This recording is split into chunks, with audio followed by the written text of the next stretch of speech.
امونم کریم الله دی چیئرمین 2022 وچه وانا کونسلر اتحاد جی اس یم لکه څرنګه تو ته پته دو چې میږ کله کې پکې ته ورزم شولي بیا دلته میږ سیستم بدل شو ټي ام راغله ټي ام چې کوم دلته ټیکس ولګو هغه که د ډانډې په شکل کې دی هغه که د مال مویشی منډي په شکل کې دی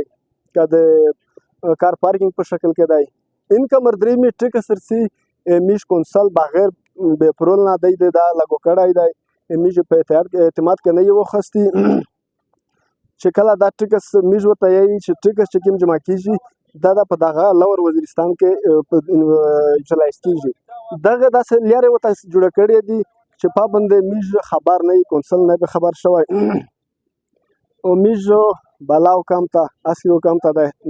ریکویسټ کی چې میږ د دغه غور وکړي په ټوله میډیا باندې په ټول کې پکې چې کوم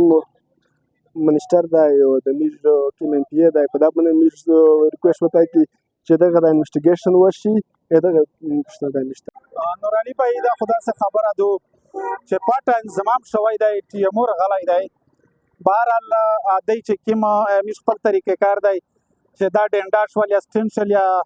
مال منډي شوله دغه نو باقاعده کونسل بیل پاس کوي بیا هغه ته رینیول میلاویږي که نه نو دا ټي ام 2 نمبر باندې هر شی کړي دي پاس کړي دي نو موږ به دا مطالبه دو چې آیا دا ټیکس چې دلته جمع کیږي دا خو د عوام چارته څي که نه څي موږ خو د وسه پرې دا یک یو شی نه دی لیدلی چې دا په عوام باندې خرڅ شوی وي او دا د څو مخصوص خلکې جدي نه ته څي نو موږ دا وایي چې د عوام په میز باندې دا مره حق دی چې د دغه شي تحقیقات خو ورته وکړي که نه نو موږ دغه د ټي امونه مطالبه کړي چې دی د موږ ته چې دا څومره ټیکس ده واخیستی دی په د تیر شوي 2.5-3 کاله کې نو موږ د دغه مطالبه کړي چې پراپر دغه شي موږ ته ثبوت راسکو چې دا په عوام خرڅ شوی دی که دا د خلکو جیبې نه ته تللی دی